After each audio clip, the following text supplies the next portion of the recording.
Are you an accidental saver?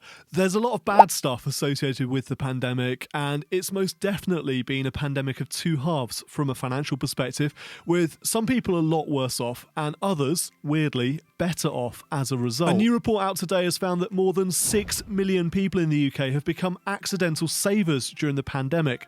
It's a pretty simple formula. These 6 million plus have kept their jobs and incomes throughout, but they've also enjoyed lower outgoings. After all, it's much harder to spend money when you're stuck at home watching the world go by from your bedroom window. If we think about the stuff we're saving money on at the moment, it's a pretty extensive list. Not having to cover the cost of commuting alone can save you a pretty penny. The average UK employee spends £146 a month commuting. That totals £135,000 over a lifetime. Good riddance to that cost, which is something, hopefully, many will continue to save on once the economy reopens later this year. Eating out is another big cost saver. The average Brit spends £14.48 a week on food and drink consumed outside of the home. Now, I've no doubt that the amount of money being spent on takeaways and home food delivery has shot up during the various lockdowns, but eating out in pubs and restaurants is usually a little more expensive than takeaways. What about holidays? We've not been able to have many of those either in the past year. The average Brit spends a little under £4,000 a year on holidays each and every year. Keep in mind, of course, these are averages and your own spending habits will likely not look exactly the same. So while we're seeing rising unemployment and wages being cut by 20% in many cases as a result of furlough, those who have stayed in employment, those who have kept on working, often from home, during the pandemic, they've been forced to spend less. And these people have become the accidental savers. The reports from financial consultancy LCP, it backs up earlier findings from the Bank of England, which is banking on, no pun intended, a pandemic dividend from these accidental savings once people are able to hit the high street again. Back in December, Bank of England chief economist Andy Haldane was referring to the £100 billion plus of excess savings created by households during the pandemic, which he said could speed up Britain's economic recovery. Haldane said that the UK's savings ratio, which measures how much of our disposable income we're saving each month, rose to 29% between April and June last year, up from just 6.8% in the same period a year earlier. The previous record for UK savings ratio was set at 14.4%. Nearly 30 years ago. Now, saving nearly a third of our disposable income is a big deal. It's actually not far off what many fire practitioners, that's financial independence retire early, what many fire practitioners set as a savings rate target. A big question then becomes, how much of these accidental savings will we be spending once we're able to spend that money later this year? And another big question coming out of this research is, how can we maintain this savings habit post-lockdown? Because from a financial planning perspective, saving and investing more of your income each and every month is a good thing. It helps you make faster progress towards achieving your long-term financial goals, including the big one, financial freedom. I love that many have, during the pandemic, had a taste of what a better way of living looks like. As I said in the introduction, so much associated with this pandemic and with the lockdown, so much of it absolutely sucks. It was rubbish in many ways. But what about the good stuff?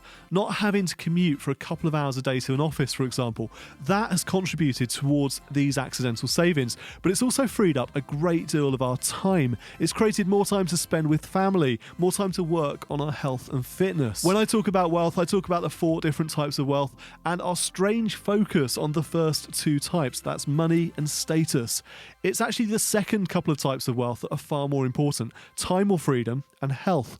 Yet we so often sacrifice our time or freedom and we neglect our health in pursuit of money and status. Heidi Allen, co-author of the LCP report, said employers will have a key part to play in ensuring that workers take advantage of this opportunity and do not simply allow these increased balances to sit in current accounts and gradually drift away. I agree with Heidi on this. I think there is a significant risk here that post-pandemic, when we all get back to work, when the economy reopens, those savings, those accidental savings we've accumulated in our accounts, they just gradually drift away. We fritter them away on things we don't really want or need. So I think we have to be intentional about that money. We also have to think about investing some of those accidental savings for the long term. If you leave it in cash, firstly, the temptation exists to spend the money on things you don't need or want. And secondly, over time, price inflation will erode the buying power of your cash. And that's because price inflation typically rises at a much faster pace than the rate of interest added to your cash savings.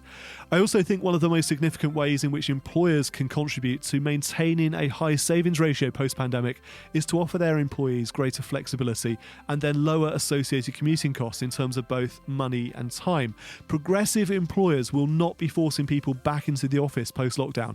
Instead, they'll be offering a greater degree of flexibility than we've ever seen before. Flexibility that can directly translate into increased wealth. Former Pensions Minister Sir Steve Webb, a partner at LCP and another author of this report, said, "There are few silver linings from the current crisis, but the emergence of a large group of accidental savers could be one of them. A concerted effort is needed to use this unexpected opportunity to create more of a savings culture, especially among those who may permanently benefit from reduced outgoings as a result of a switch to greater home working." I love this idea of the pandemic paying lasting dividends. In this case, the creation of a long-term savings culture. Savings are good at an individual level. They are not so good for the wider economy, as the Bank of England and the government will no doubt be trying to incentivise us to spend our savings over the coming month. Watch out, for example, for another Eat Out to Help Out scheme in the budget. I've no doubt that's coming along shortly. You don't have to play that game though. I would urge you right now, before you get swept up in the hysteria of post-lockdown life, to make a list. Make a list of the things that you appreciate most from life in the past 12 months. What were the good bits for you? What are the elements that you want to carry over to the future? This is about being intentional and not allowing your life to drift back to the old normal when all of this is over. Identify the habits that had a positive impact on your life, on your health, on your finances. Make a plan today to ensure those habits stick. Thank you for watching this video. Until next time, I'm Martin Bamford, and remember, when it comes to your money, the more you know, the faster it can grow.